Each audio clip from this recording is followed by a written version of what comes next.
সূরা আল কাহাফ। রহমান রহিম আল্লাহ তাআলার নামে।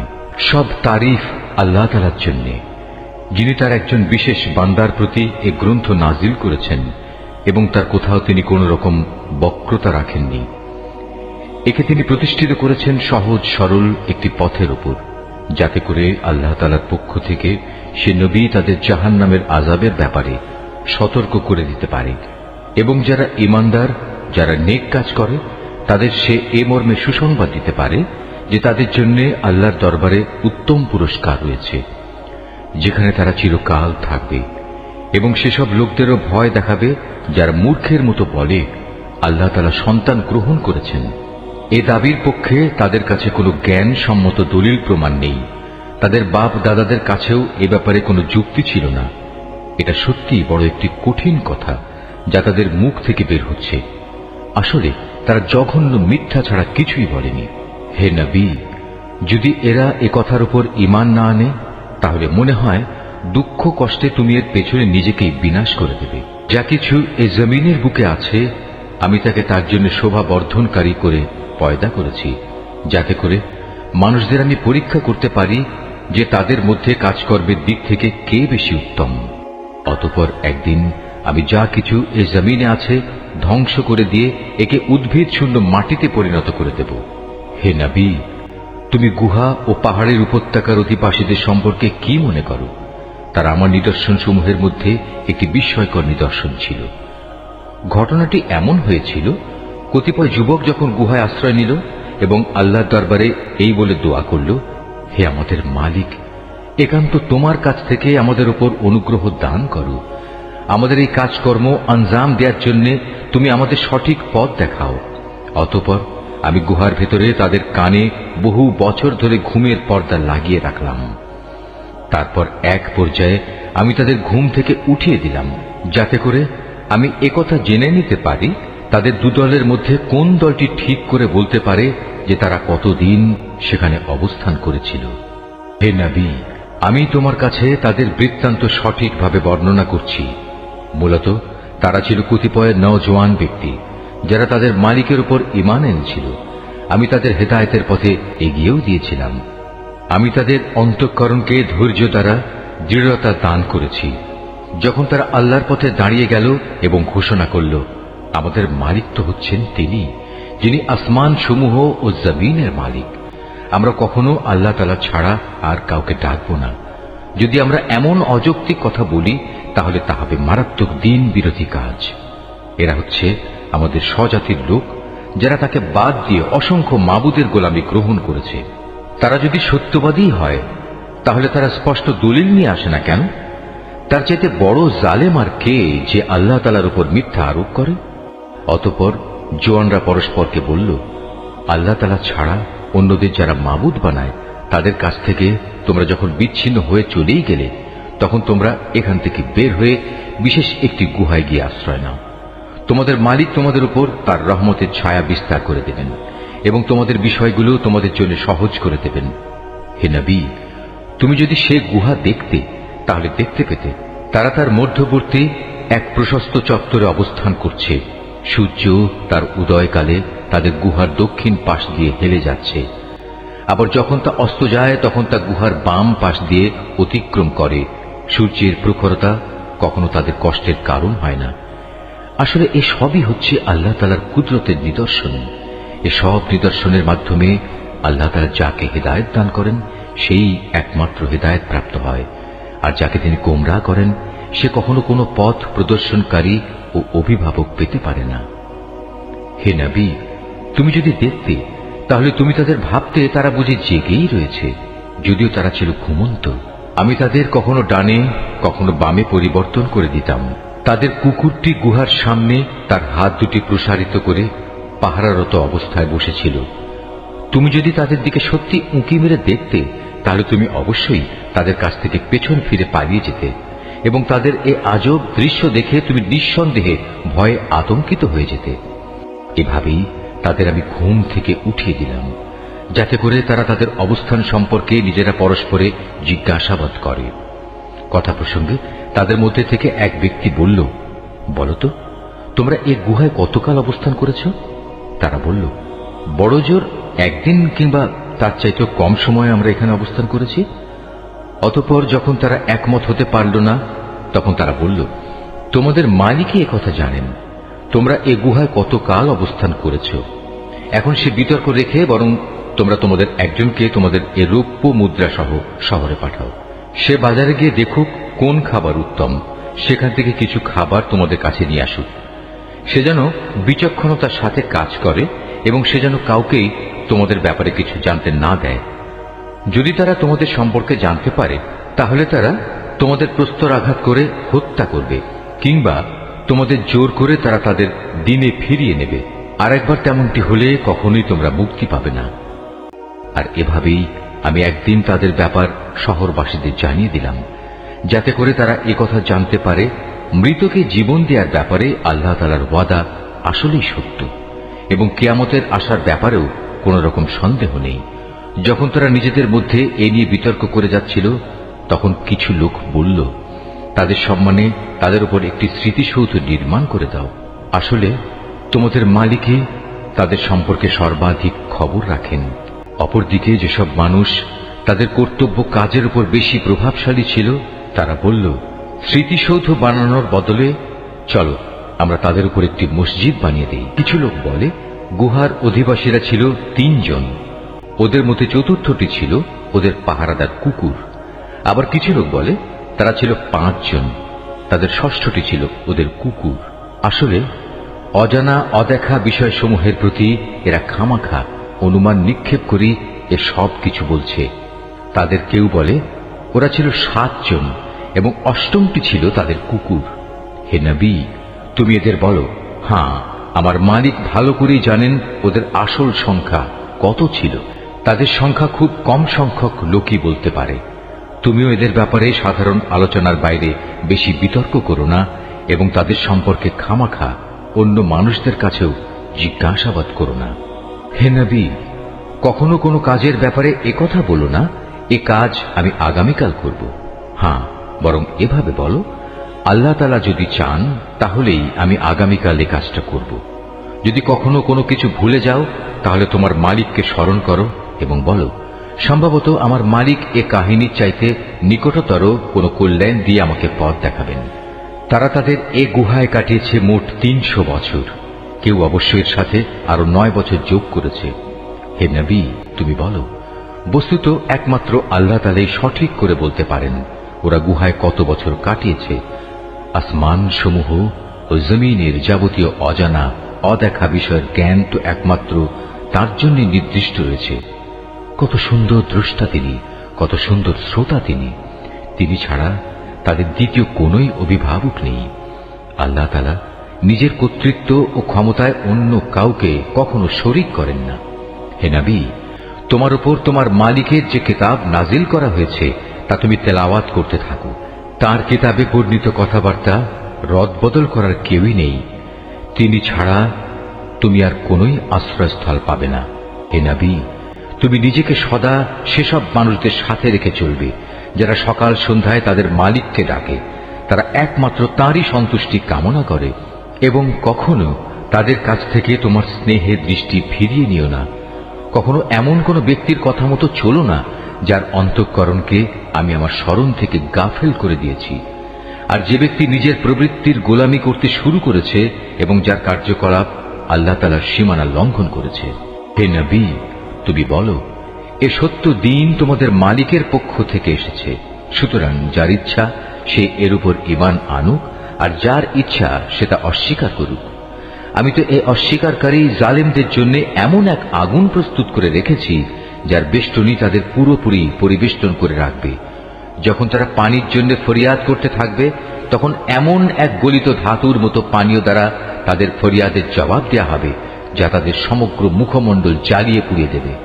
কি ভীষণ হবে সে পানীয়, আর কি নিকৃষ্ট হবে তাদের আশ্রয়ের স্থানটি। আর যারাই আল্লাহ তাআলার উপর ঈমান এনেছে এবং ভালো কাজ করেছে, তাদের কোনো আশঙ্কা নেই। আমি কখনো তাদের বিনিময় বিনষ্ট করি না যারা নেক কাজ করে। এদের জন্য রয়েছে এমন এক স্থায়ী জান্নাত যার পাদদেশ দিয়ে ঝর্ণাধারা প্রবাহিত হবে। তাদের সেখানে সোনার কাঁকুন দ্বারা অলঙ্কৃত করা হবে। তারা পরিধান করবে সূক্ষ্ম ও পুরু রেশমের পোশাক। উপরন্তু তারা সমাসীন হবে এক সুসজ্জিত আসনে। কত সুন্দর তাদের বিনিময়, কত চমৎকার তাদের আশ্রয়ের এই স্থানটি।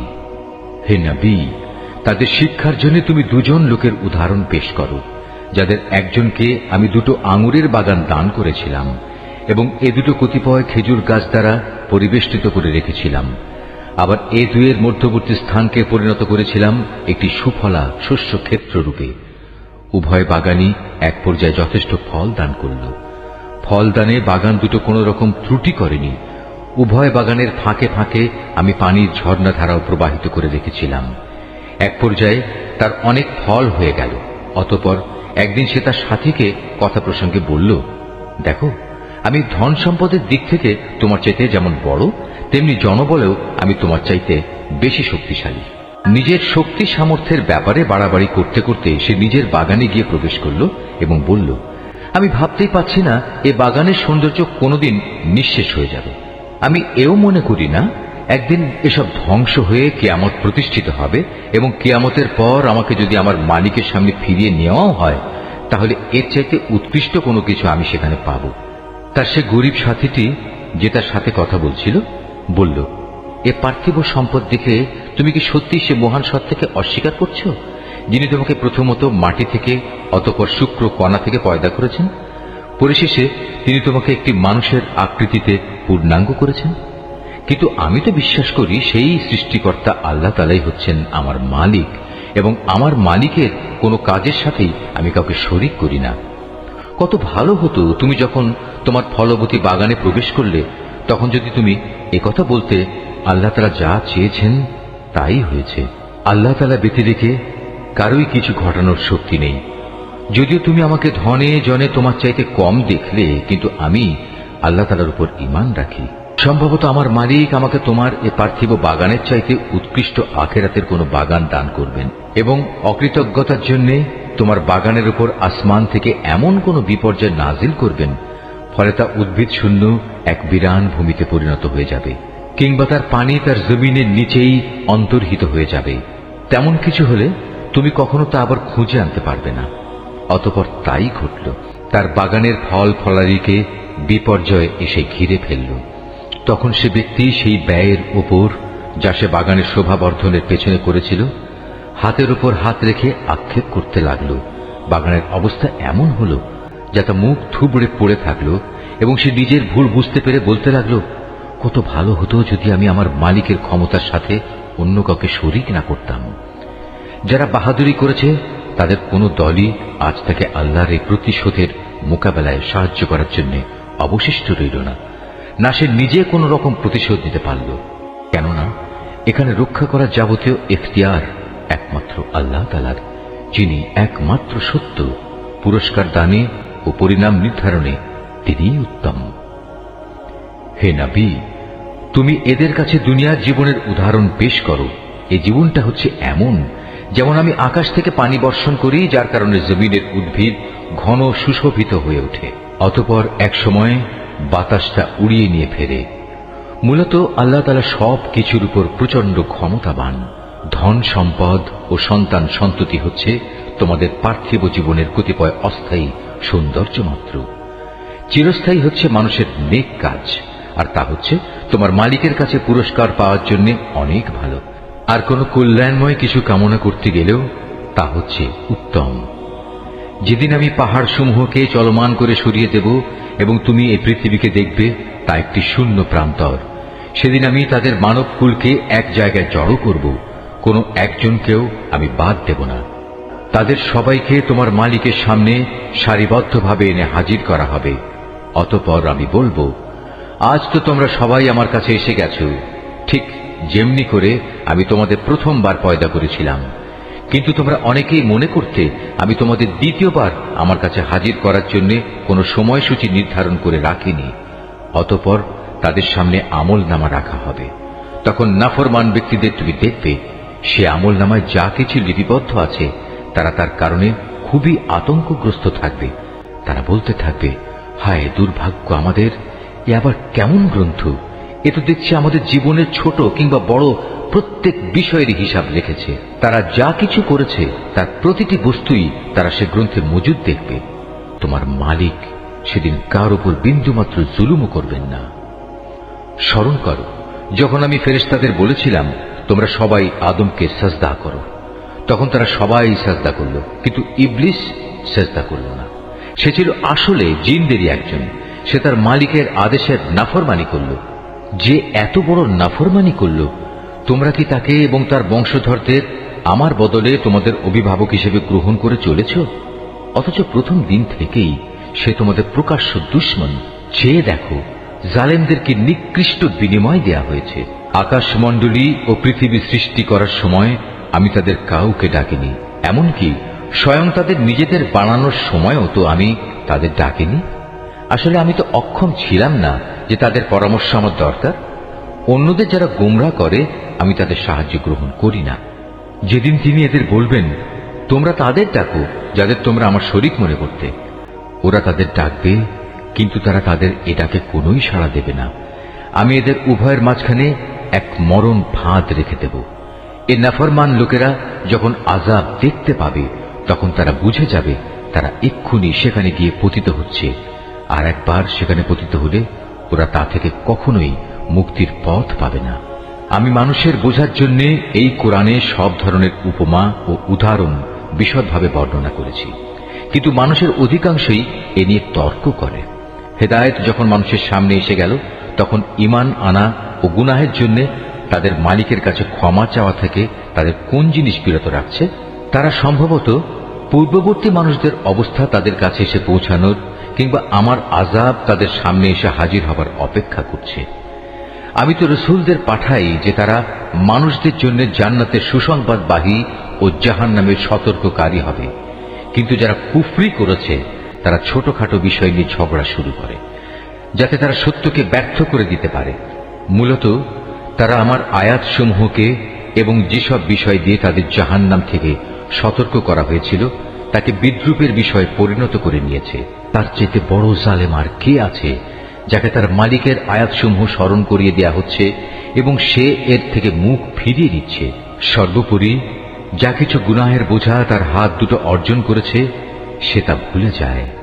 আমি তাদের অন্তরের উপর জাহেলিয়াতের আবরণ লাগিয়ে দিয়েছি যেন তারা সত্য দিন বুঝতে না পারে।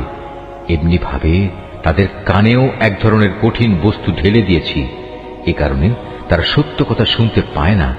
অতএব হে নবী, তুমি ওদের যতই হেদায়েতের পথে ডাকো না কেন তাদের কখনো হেদায়েত দেয়া হবে না। হে নবী, তোমার মালিক বড়ই ক্ষমাশীল ও দয়াবান।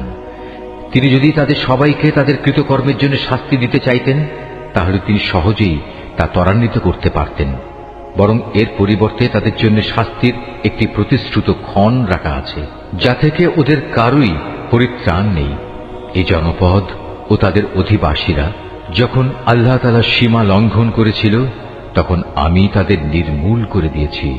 তাদের ধ্বংসের জন্যও একটি দিনক্ষণ নির্দিষ্ট ছিল। হে নবী, তুমি এদের মূসার ঘটনা শোনাও। যখন মূসা তার খাদেমকে বলল, যতক্ষণ পর্যন্ত আমি দুটো সাগরের মিলনস্থলে না পৌঁছব ততক্ষণ পর্যন্ত আমি আমার পরিকল্পনা থেকে ফিরে আসব না। যদি আমাকে এই জন্য দীর্ঘ সময় পর্যন্ত চলতে হয় তবু আমি চলতে থাকব। যখন তারা উভয়ে সেই প্রত্যাশিত দুটো সাগরের সঙ্গম স্থলে এসে পৌঁছল তখন তারা উভয়ই তাদের খাবারের জন্য রাখা মাছটির কথা ভুলে গেল। সে মাছটি ছুটে গিয়ে সুড়ঙ্গের মতো একটি পথ করে সহজেই সাগরে চলে গেল।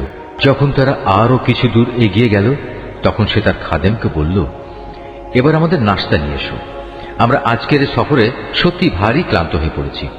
সে বলল, তুমি কি দেখোনি আমরা যখন শিলাখণ্ডের পাশে বিশ্রাম করছিলাম তখন আমি মাছের কথা ভুলেই গিয়েছিলাম। আসলে শয়তানি আমাকে ভুলিয়ে দিয়েছে যে আমি তার কথাটা স্মরণ রাখব। আর সে মাছটিও কি আশ্চর্যজনক পদ্ধতিতে নিজের পথ ধরে সাগরের দিকে নেমে গেল। সে বলল, হ্যাঁ, এই তো হচ্ছে সেই জায়গা যে স্থানটির আমরা সন্ধান করছিলাম। মাছটি চলে যাওয়ার জায়গাই হচ্ছে সাগরের মিলনস্থল। অতঃপর তারা নিজেদের পথের চিহ্ন ধরে ফিরে চলল। এরপর তারা সেখানে পৌঁছলে তারা আমার বান্দাদের মাঝ থেকে একজন পুণ্যবান বান্দাকে সেখানে পেল, যাকে আমি আমার অনুগ্রহ দান করেছি। উপরন্তু তাকে আমি আমার কাছ থেকে বিশেষ জ্ঞান দান করেছিলাম। মুসা তাকে বলল, আমি কি তোমার অনুসরণ করতে পারি, যাতে করে আল্লাহ তাআলার কাছ থেকে যে জ্ঞান তোমাকে শেখানো হয়েছে তার কিছু অংশ তুমি আমাকে শেখাতে পারো? সে বলল, হ্যাঁ পারো, তবে আমার সাথে থেকে তা তুমি কখনো ধৈর্য ধারণ করতে পারবে না। অবশ্য এটাও ঠিক, যে বিষয়ে তোমার জ্ঞান সীমার বাইরে তার উপর তুমি ধৈর্য ধরবেই বা কি করে? সে বলল, আল্লাহ তাআলা যদি চান তাহলে তুমি আমাকে ধৈর্যশীল হিসেবেই পাবে, আমি তোমার কোনো আদেশেরই বরখেলাপ করব না। সে বলল, আচ্ছা, যদি তুমি আমাকে অনুসরণ করোই তাহলে কোনো বিষয় নিয়ে আমাকে কিছু জিজ্ঞেস করবে না, যতক্ষণ না সে কথা আমি নিজেই তোমাকে বলে দেব। অতঃপর তারা দুজন পথ চলতে শুরু করল। নদীর পাড়ে এসে উভয়ই একটি নৌকায় আরোহণ করল। নৌকায় উঠেই সে তাতে ছিদ্র করে দিল। সে বলল, তুমি কি এজন্য তাতে ছিদ্র করে দিলে যেন এর আরোহীতে তুমি ডুবিয়ে দিতে পারো? তুমি সত্যি এক গুরুতর অন্যায় কাজ করেছ। মুসার কথা শুনে সে বলল, আমি কি তোমাকে একথা বলিনি, আমার সাথে থেকে তুমি কখনো ধৈর্য ধারণ করতে পারবে না? সে বলল, আমি যে ভুল করেছি সে ব্যাপারে তুমি আমাকে পাকড়াও করো না, এবং এ ব্যাপারে আমার উপর বেশি কঠোরতাও আরোপ করো না। আবার তারা পথ চলতে শুরু করল। কিছুদূর গিয়ে তারা উভয়ে একটি কিশোর বালক পেল। সাথে সাথে সে তাকে হত্যা করে ফেলল। এ কাজ দেখে সে বলল, তুমি তো কোন রকম হত্যার অপরাধ ছাড়াই একটি নিষ্পাপ জীবনকে বিনাশ করলে। তুমি সত্যি একটা গুরুতর অন্যায় কাজ করে ফেলেছ। সে বলল, আমি কি তোমাকে একথা বলিনি যে তুমি আমার সাথে থেকে ধৈর্য ধরতে পারবে না? সে বলল, যদি এরপর আর একটি কথাও আমি তোমাকে জিজ্ঞেস করি তাহলে তুমি আমাকে তোমার সাথে রেখো না। অবশ্য এখন তো তুমি আমার পক্ষ থেকে ওজর পেশ করার প্রান্ত সীমায় পৌঁছে গেছো। আবার তারা চলতে শুরু করল। কিছুদূর এগিয়ে তারা জনপদের অধিবাসীদের কাছে পৌঁছল। সেখানে পৌঁছে তারা সেই জনপদের অধিবাসীদের কাছে কিছু খাবার চাইল, কিন্তু তারা তাদের মেহমানদারি করতে অস্বীকার করল। অতঃপর সেখানে তারা একটি পতনোন্মুখ পুরনো প্রাচীর দেখতে পেল। সে প্রাচীরটা সোজা করে দিল। সে বলল, তুমি চাইলে তো এদের কাছ থেকে এর উপর কিছু পারিশ্রমিক গ্রহণ করতে পারতে। সে বলল, বেশ, এখানেই তোমার আমার মধ্যে বিচ্ছেদ হয়ে গেল, কিন্তু তার আগে যেসব কথার ব্যাপারে তুমি আমার সাথে ধৈর্য ধরে থাকতে পারোনি তার ব্যাখ্যা আমি তোমাকে বলে দিতে চাই। প্রথম ঘটনাটি হচ্ছে নৌকা সম্পর্কিত। মূলত তা ছিল কয়েকজন গরিব মানুষের মালিকানাধীন। তারা এটা দিয়ে সমুদ্রে জীবিকা অন্বেষণের কাজ করত, কিন্তু আমি নৌকাটিতে একটা ছিদ্র করে তাকে ত্রুটিযুক্ত করে দিতে চাইলাম, কারণ তাদের সামনেই ছিল এমন এক বাদশা যে ত্রুটিবিহীন যে নৌকাই পেত তা বল প্রয়োগে ছিনিয়ে নিত। আর হ্যাঁ, সে কিশোরটির ঘটনা। তার পিতামাতা উভয় ছিল মোমেন। আমি আশঙ্কা করলাম বড় হয়ে সে এদের দুজনকেই আল্লাহর নাফরমানি ও কুফর দ্বারা বিভ্রান্ত করে দেবে। আমি চাইলাম তাদের মালিক তার বদলে তাদের এমন একটি সন্তান দান করবেন যে দিনদারি ও রক্তের সম্পর্ক রক্ষার ব্যাপারে তা চাইতে অনেক ভালো প্রমাণিত হবে। সর্বশেষ ওই যে প্রাচীরটির ব্যাপার, আসলে তা ছিল শহরের দুটি এতিম বালকের। এর নিচেই তাদের জন্য রক্ষিত ছিল গুপ্ত ধনভাণ্ডার। ওদের পিতা ছিল একজন নেককার ব্যক্তি। এই কারণেই তোমার মালিক চাইলেন ওরা বয়ঃপ্রাপ্ত হোক এবং তাদের সে ভাণ্ডার থেকে তারা সম্পদ বের করে আনুক। এই প্রাচীরটাকেই আমি তাদের বড় হওয়া পর্যন্ত দাঁড় করিয়ে রাখতে চেয়েছিলাম। এ ছিল মূলত তোমার মালিকের অনুগ্রহ দ্বারা সম্পাদিত কতিপয় কাজ। এর কোনোটাই কিন্তু আমি আমার নিজে থেকে করিনি। আর এ হচ্ছে সেসব কাজের ব্যাখ্যা যে ব্যাপারে তুমি আমার সাথে থেকে ধৈর্য ধারণ করতে পারছিলে না। হে নবী, এরা তোমার কাছে জুলকারনাইন সম্পর্কে জানতে চায়। তুমি তাদের বলো, হ্যাঁ, আমি আল্লাহর কেতাব থেকে তার বিবরণ তোমাদের কাছে এক্ষুনি পড়ে শোনাচ্ছি। আল্লাহ তাআলা বলছেন, আমি জমিনের বুকে তাকে বিপুল রাজনৈতিক ক্ষমতা দান করেছিলাম এবং আমি তাকে এর জন্য প্রয়োজনীয় সব উপায় উপকরণও দান করেছিলাম। একবার সে সফরে বেরোবার প্রস্তুতি গ্রহণ করতে লাগলো। চলতে চলতে এমনিভাবে সে সূর্যের অস্তগমনের জায়গায় গিয়ে পৌঁছল। সেখানে গিয়ে সে সূর্যকে সাগরের কালো পানিতে ডুবতে দেখল। তার পাশে সে একটি জাতিকেও বাস করতে দেখল। আমি বললাম, হে জুলকারনাইন, এরা তোমার অধীনস্থ। তুমি ইচ্ছে করলে তাদের শাস্তি দিতে পারো অথবা তাদের সাথে তুমি সদয় ভাব গ্রহণ করতে পারো। সে বলল, হ্যাঁ, এদের মাঝে যে আল্লাহর সাথে বিদ্রোহ করবে তাকে আমি অবশ্যই শাস্তি দেব। অতঃপর তাকে যখন তার মালিকের সামনে ফিরিয়ে নেওয়া হবে তখন তিনি তাকে আরো কঠিন শাস্তি দেবেন। অপরদিকে যে ব্যক্তি আল্লাহর উপর ঈমান আনে এবং নেক কাজ করে তার জন্য আখিরাতে থাকবে উত্তম পুরস্কার। আর আমিও তার সাথে আমার কাজকর্ম সম্পাদনের সময় একান্ত বিনম্র ব্যবহার করব। অতঃপর সে আর এক অভিযানে পথে বেরোল। এমনকি চলতে চলতে সে সূর্যোদয়ের স্থানে গিয়ে পৌঁছল। তখন সে সূর্যকে এমন একটি জাতির উপর দিয়ে উদয় হতে দেখল যাদের জন্য তার প্রখর তাপ থেকে আত্মরক্ষার জন্য আমি কোনো অন্তরাল সৃষ্টি করে রাখিনি। জুলকারনাইনের ঘটনা ছিল এরকমই। আমার কাছে সে সম্পর্কিত পুরোপুরি খবরই মজুদ আছে। অতঃপর সে আর এক অভিযানে পথে বেরোল। এমনকি পথ চলতে চলতে সে দুটো প্রাচীরের মধ্যবর্তী স্থানে গিয়ে পৌঁছল। দুই পর্বতের মধ্যবর্তী স্থানে পৌঁছে সে এমন এক সম্প্রদায়ের লোকদের পেল যারা জুলকারনাইনের কোনো কথাই তেমন বুঝতে পারছিল বলে মনে হল না। তারা অতি কষ্টে তাকে বলল, হে বাদশাহ জুলকারনাইন, অবশ্যই ইয়াজুজ মাজুজ নামক দুটো সম্প্রদায় এই জমিনে নানা রকম বিপর্যয় সৃষ্টিকারী। এমত অবস্থায় তাদের থেকে বাঁচার জন্য আমরা কি তোমাকে এ শর্তে কোন রকম একটা কর দেব যে তুমি আমাদের এবং তাদের মাঝে একটি প্রাচীর বানিয়ে দেবে? সে বলল, কোনো কর নেওয়ার প্রয়োজন নেই, কেননা আমার মালিক আমাকে যা কিছু দিয়ে রেখেছেন তাই আমার জন্য ভালো। হ্যাঁ, শারীরিক শক্তি দ্বারা তোমরা আমাকে সাহায্য করতে পারো। আমি তোমাদের এবং তাদের মাঝে এক মজবুত প্রাচীর বানিয়ে দেব। তোমরা আমার কাছে এ কাজের জন্য লোহার পাতসমূহ নিয়ে এসো। অতঃপর সে অনুযায়ী তা আনা হলো এবং প্রাচীর তৈরির কাজও শুরু হলো। যখন মধ্যবর্তী ফাঁকা স্থানটি পূর্ণ হয়ে লৌহ স্তূপগুলো দুটো পর্বতে সমান হয়ে গেল তখন সে তাদের লক্ষ্য করে বলল, তোমরা হাঁপড়ে দম দিতে থাকো। অতঃপর যখন তা আগুনের মতো উত্তপ্ত হল তখন সে বলল, এখন তোমরা আমার কাছে কিছু গলানো তামা নিয়ে এসো, আমি তা এর উপর ঢেলে দেব। সুতরাং এভাবেই এমন একটি মজবুত প্রাচীর তৈরি হয়ে গেল যে তারা তারপর উঠতে সক্ষম হল না, না তারা তার ভেদ করে বাইরে আসতে পারল। জুলকারনাইন বলল, এই যা কিছু হয়েছে তা সবই আমার মালিকের অনুগ্রহে হয়েছে, কিন্তু যখন আমার মালিকের ওয়াদা মতো কিয়ামত আসবে তখন তিনি তা চূর্ণ বিচূর্ণ করে একাকার করে দেবেন। আর আমার মালিকের ওয়াদা হচ্ছে সত্য ওয়াদা। কিয়ামতের আগে আমি তাদের দলে দলে ছেড়ে দেব। তারা সমুদ্রের ঢেউয়ের আকারে একদল আরেক দলের মধ্যে প্রবিষ্ট হবে। যখন সিংহায় ফুৎকার দেয়া হবে তখন তাদের সবাইকে আমি হাসরের ময়দানে একত্রিত করব। সেদিন আমি জাহান্নামকে তার অবিশ্বাসীদের সামনে এনে হাজির করব, যাদের চোখের মধ্যে আমার স্মরণ থেকে আবরণ পড়েছিল, তারা হেদায়েতের কথাই শুনতে পেত না। কাফেররা কি একথা মনে করে নিয়েছে যে তারা আমার বদলে আমারই কতিপয় গোলামকে অভিভাবক বানিয়ে নেবে, আর আমি এ ব্যাপারে তাদের কোনো জিজ্ঞাসাবাদই করব না? আমি তো জাহান্নামকে কাফেরদের মেহমানদারির জন্য সাজিয়ে রেখেছি। হে নবী, এদের তুমি বলো, আমি কি তোমাদের এমন লোকদের কথা বলবো যারা আমলের দিক থেকে সম্পূর্ণ ক্ষতিগ্রস্ত হয়ে পড়েছে? এরা হচ্ছে সেসব লোক যাদের সমুদয় প্রচেষ্টা এই দুনিয়ায় বিনষ্ট হয়ে গেছে, অথচ তারা মনে মনে ভাবছে তারা বুঝি ভালো কাজই করে যাচ্ছে। এরাই হচ্ছে সেসব লোক যারা তাদের মালিকের আয়াতসমূহকে অস্বীকার করে এবং অস্বীকার করে তার সাথে ওদের সাক্ষাতের বিষয়টিও। এর ফলে ওদের সব কর্মই নিষ্ফল হয়ে যায়। তাই কিয়ামতের দিন আমি তাদের জন্য ওজনের কোনো মানদণ্ড স্থাপন করব না। এটাই জাহান্নাম, এটাই হলো তাদের যথার্থ পাওনা, কেননা তারা স্বয়ং স্রষ্টাকে অস্বীকার করেছে। উপরন্তু তারা আমার আয়াতসমূহ ও তার বাহক রসুলদের বিদ্রুপের বিষয় হিসেবে গ্রহণ করেছে। অপরদিকে যারা আল্লাহ তাআলার উপর ঈমান এনেছে এবং সে অনুযায়ী নেক আমল করেছে তাদের মেহমানদারির জন্য জান্নাতুল ফিরদাউস সাজানো রয়েছে। সেখানে তারা চিরদিন থাকবে।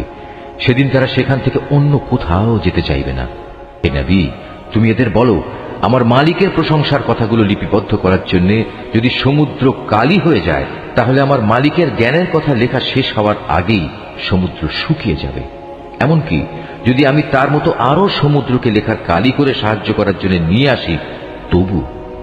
হে নবী, তুমি এদের বলো, আমি তো তোমাদের মতোই একজন রক্ত মাংসের মানুষ, তবে আমার উপর ওহী নাজিল হয়, আর সে ওহীর মূল কথা হচ্ছে তোমাদের মাবুদ হচ্ছেন একজন। অতএব তোমাদের মাঝে যদি কেউ তার মালিকের সাক্ষাৎ কামনা করে সে যেন হামেশা নেক আমল করে, সে যেন কখনো তার মালিকের ইবাদতে অন্য কাউকে শরীক না করে।